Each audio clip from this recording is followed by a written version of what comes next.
પ્રવાસ. એક અનોખી સહયાત્રા ટ્રોન્ડહાઈમ.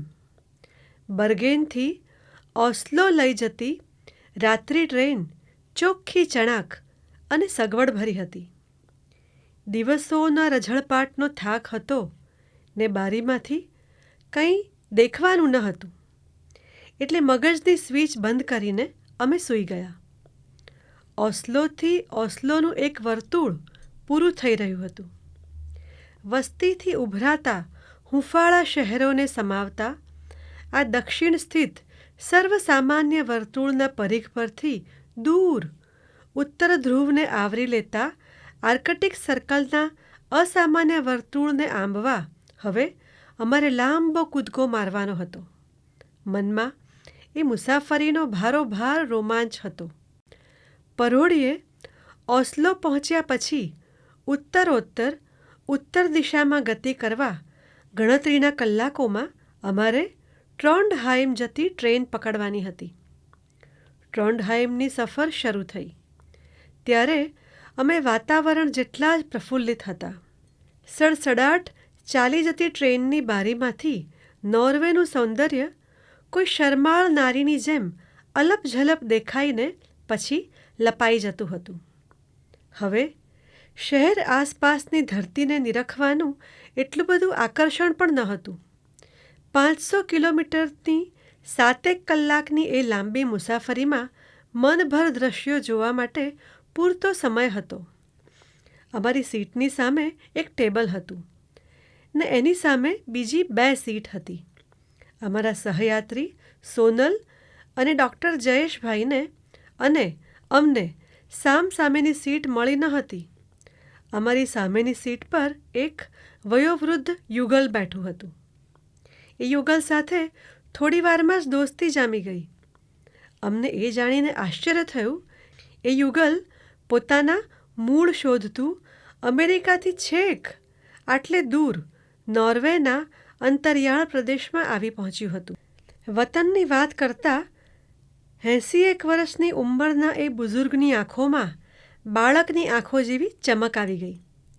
નકશો પાથરીને ઉત્સાહથી એમણે અમને સમજાવ્યું, 2 કલાકના અંતે લીલેહેમર નામનું ગામ આવશે. આ એ ગામ છે જ્યાં વિશ્વ પ્રસિદ્ધ વિન્ટર ઓલિમ્પિક્સની રમત રમાય છે. આ ગામથી આગળ છેક ટ્રોન્ડહાઈમ આવે છે. એના એકાદ કલાક પહેલાં હિમડાલ નામનું એક ગામડું આવશે જ્યાં એમણે ઉતરી જવાનું હતું. પછી ત્યાંથી ટેક્સી કરીને એક વધુ નાના ગામડા સુધી તેઓ જવાના હતા. એમની કથની રોચક હતી. થોડા સમય પહેલાં તો એમને માત્ર એટલી જ ખબર હતી કે એમના દાદા અનેક વર્ષો પહેલાં નોર્વેના ટ્રોન્ડહાઈમ નજીકના કોઈ ગામડેથી સ્થળાંતર કરીને અમેરિકામાં સ્થાયી થયા હતા. એક જમાનામાં એ ગામડામાં એમના મોટા ફાર્મ હતા અને એમનું જમીનદાર કુટુંબ એ વિસ્તારમાં અગ્રણ્ય ગણાતું હતું. એમને માત્ર દાદાના નામની જ ખબર હતી. પોતાના કુટુંબના મૂળ વિશે જાણવાની અને પોતાના પૂર્વજોની ભૂમિને સ્પર્શવાની એમની ઝંખના એમને અહીં લઈ આવી હતી.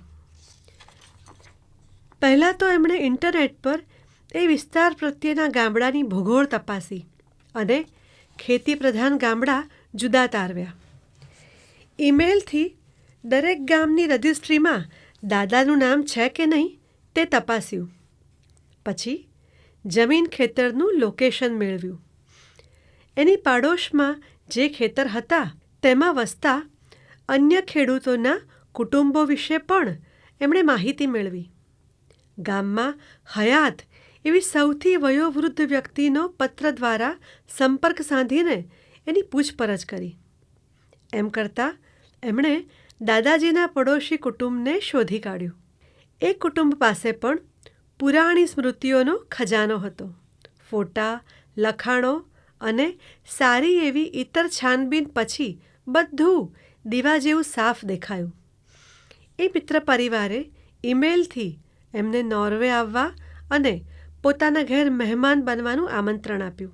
એમના દાદાજીની જમીન પર હાલ વસતા કુટુંબે પણ પોતાને ત્યાં રાખીને પુરાણી સ્મૃતિઓ ને પુરાણા મુકામોની મુલાકાત કરાવવાનું વચન આપ્યું. આમ કોઈ દંતકથાના પાત્ર જેવા એ સૌ આજે મળવાના હતા. એમની ઉત્સુકતા ચરમસીમા પર હતી. કેવી મજાની વાત હતી કે વતનથી દૂર સુદૂરના પ્રદેશોમાં દર્શનાર્થે નીકળી પડેલા અમે વતનના દર્શનાર્થે નીકળેલા તેઓના જીવનની સૌથી યાદગાર મુસાફરીના સહપ્રવાસી હતા.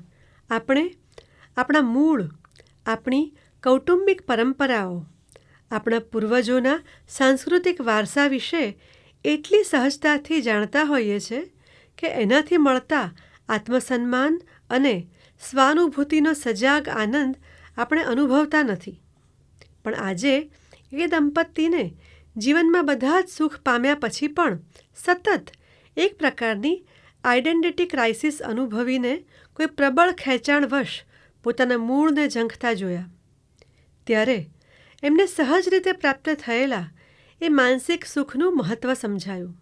સાથે સાથે એલેક્સ હેલીની બહુ ચર્ચિત નવલકથા રૂટ્સ યાદ આવી. આજે સમજાયું કે શા માટે એની 30મી આવૃત્તિ આજે પણ અમેરિકામાં હોંશે હોંશે વંચાય છે. કથાનો નાયક એક આફ્રિકન અમેરિકન છે. સ્વની ઓળખ પામવાની ઝંખના વશ તે પોતાના મૂળ શોધવા પ્રેરાય છે અને એ શોધમાં એને સદીઓ પહેલાં ગુલામના બજારમાં વેચાયેલા એના પૂર્વજો કુંતા કાંતેની ભાળ મળે છે. ગુલામ પ્રથાના કારમા ઇતિહાસમાંથી પસાર થતાં એને આફ્રિકાના એક દૂર, અતિ દૂર ગામડામાં કુંતાની દીકરી એટલે કે પોતાની પરદાદીનું પગેરું મળે છે. આમ તો આ કથા માટે એલેક્સ પર ઉઠાંતરીના 2 કેસ પણ થયેલા, જેમાંથી એકમાં એણે કથાનો અમુક ભાગ ધ આફ્રિકનમાંથી લીધો છે એ કબૂલીને એણે એના મૂળ લેખકને કોર્ટની બહાર મોટું વળતર ચૂકવવાનો વિવાદ પણ આ પુસ્તક સાથે સંકળાયેલો છે. વળી કોઈ ઇતિહાસકારો કહે છે કે આ વાર્તા સાચી નથી, એ એક કલ્પના છે. ખરેખર એલેક્સના મૂળ સુધી લઈ જતી એમાંની બધી જ હકીકતો સત્યની એરણ પર ખરી ઉતરતી નથી. છતાંય એ નવલકથાએ લાંબો સમય લોકોના મન પર રાજ કર્યું, કારણ કે પોતાના મૂળ અને કૂળ શોધવાની સુષુપ્ત ઝંખનાનો અહેસાસ અને એની રોચકતાનો અનુભવ પણ ઉન્મૂલિત સમાજને એમાંથી મળ્યો. આખી એ મુસાફરી દરમિયાન એ દંપતી સાથે ખૂબ વાતો થઈ. વૈશ્વિક પ્રવાહો વિશે એમનું જ્ઞાન ખૂબ સારું હતું.